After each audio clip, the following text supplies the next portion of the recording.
Rothschild banking network. This gave the order the means to carry out its plans and to multiply its influence. That's Nesta Webster, World Revolution, page 20, and Kant Egan Caesar Corti, The Rise of the House of Rothschild, page 10. As a result of the alliance with the Rothschilds, the Illuminati grew, it took root, it flourished, it gathered itself more men of royal and noble titles. Even the Jesuits joined. The Rothschilds had played a major role in the Bavarian Illuminati, hosting the Masonic Congress of Wilhelmsbad. When Amschel Rothschild died, headship fell onto Nathan Rothschild of England. The bloodline continued to infiltrate lodges in England. He was initiated into London's Lodge of Emulation, Fritz Springmeier bloodlines of the Illuminati. Karl Rothschild became leader in 1818.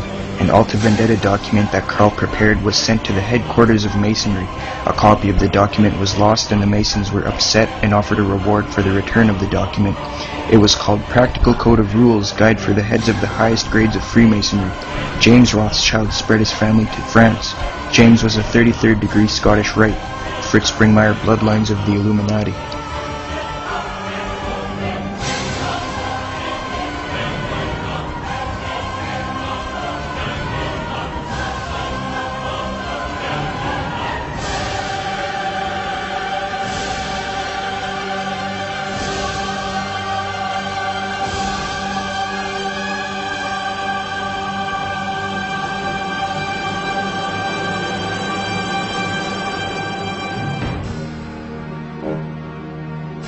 "13 years after the Illuminati supposedly stopped, Reverend G.W. Snyder wrote George Washington a letter, August 22, 1798. He says, quote, "A society of Freemasons that distinguished itself by the name of Illuminati, whose plan is to overthrow all government and religion. It might be within your power to prevent the horrid plan from corrupting these English lodges over which you preside." Unquote. Here's the original manuscript sources of George Washington's writings from the U.S. Government Printing Office. In response to Snyder's letter, Washington writes, quote, "I have heard much of the nefarious and dangerous plan and doctrines of the Illuminati. It is not my intention to doubt that the doctrine of the Illuminati and the principles of Jacobinism had not spread in the United States. On the contrary, no one is more truly satisfied of this fact than I am." So what he's saying is, you don't have to tell me about the Illuminati and what they're doing in New York. I already know. When he says he's satisfied, that does not mean he's happy about it. In that Old English context, it means he's convinced of it. So no one is more convinced than I am. Then he says, and I'm going to paraphrase for you because it's in Old English. He says, "The idea that I meant to convey was that I did not believe that the lodges of the Freemasons in this country had, as societies, endeavored to propagate the diabolical tenets of the first, the Illuminati, or the pernicious principles of the latter, the Jacobins, but that there are individuals in the Masonic order who may have done this." So he's saying that no whole lodge in America is involved in this as a whole society, but individuals in the lodges may be, or that the founder or instruments employed to found the democratic societies in the United States, later known as the Democratic Party, may have had these objects in mind, and actually had the separation of the people from their government in view is too evident to be questioned.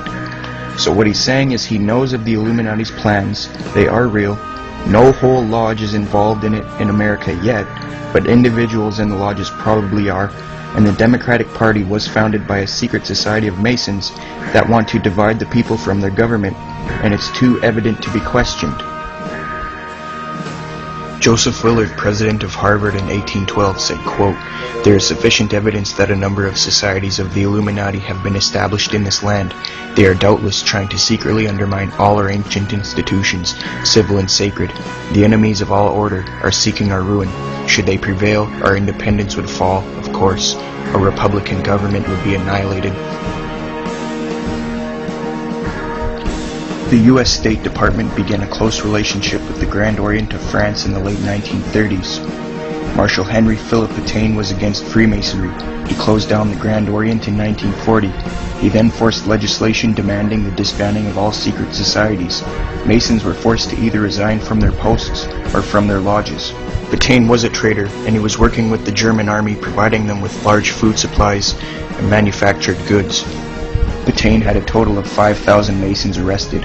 He took the opportunity to confiscate the archives of the Freemasons, which were handed to the German government. The Freemasons took their revenge on Pétain in 1945 when he was sentenced to life in prison for treason. So with the help of Pétain, the Germans had the powerful French Grand Orient archives, but not for long. After a grueling and bloody battle, the Soviets had their way with Germany, and in 1945 at Castle of Alten in Niederschleusen, the Red Army came across 25 large German railway cars containing the powerful French Grand Orient archives.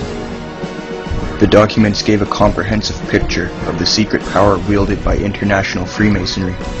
The information in the documents contained important details about the Masonic conspiracy for a New World Order, One World Government with the West. With the aid of the secret Masonic archives, Stalin was able to blackmail several Western Masonic politicians who feared exposure. Even the pro-Masonic magazine, Freemasonry Today, Autumn 2001 edition, talks about the same thing. Quote, on June 14, 1940, the German army entered Paris and on the same day took control of the buildings of the Grand Orient de France. At Rue Cadet, situated in the center of the city, German military intelligence officers also paid a visit to the homes of the Masons.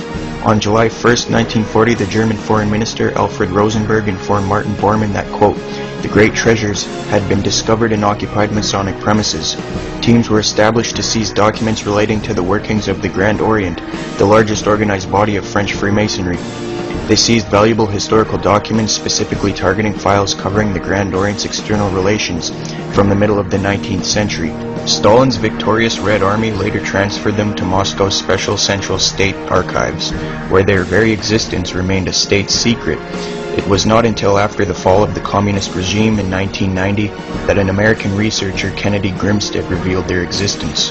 After prolonged negotiations, the archives were successfully returned to France. According to the Grand Orient's librarian, Pierre Molière, this was like Christmas many times over. Illuminized Masonic symbolism is all over America. On the back of the dollar bill on the left-hand side above the pyramid it says Annuit Coeptus, which means our enterprise is now a success, or a crowned success. So what enterprise does it mean? Well, Novus Ordo Seclorum near the bottom, Novus meaning new, Ordo is order, Seclorum is where we get our word secular, meaning the world. So it means new order of the world, simply New World Order.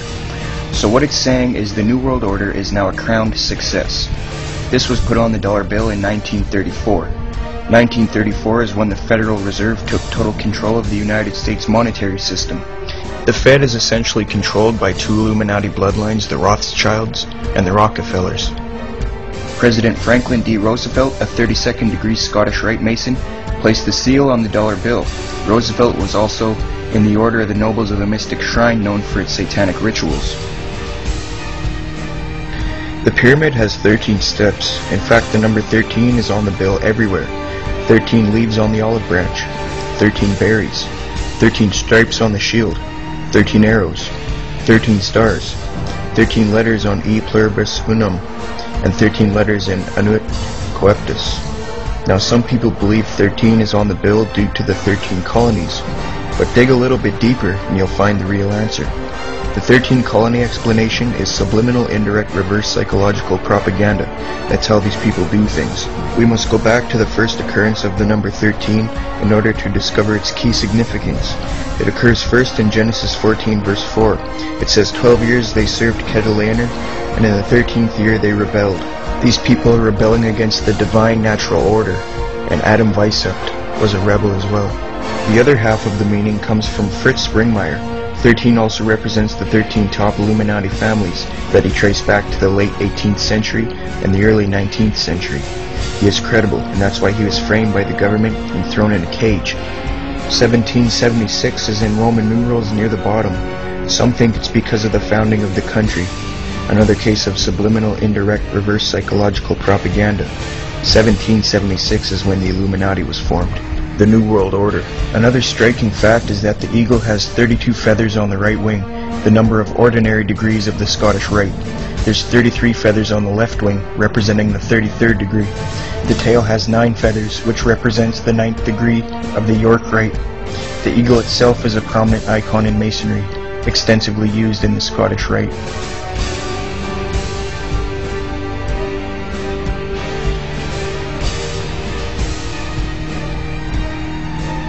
Here is your average Freemasonic enter-apprentice initiation ritual, caught on a hidden camera. But then later something more nefarious. They're standing and sitting around a pentagram. These are your Freemasons. They have a goat on the pentagram and they're doing a satanic sacrifice, draining the blood of the goat into a bucket. You can see them cutting the neck. Now if you have family members that are Freemasons, do not be alarmed of this video. This probably doesn't happen at the Blue Lodge, the 1st, 2nd, or 3rd degree. This is most likely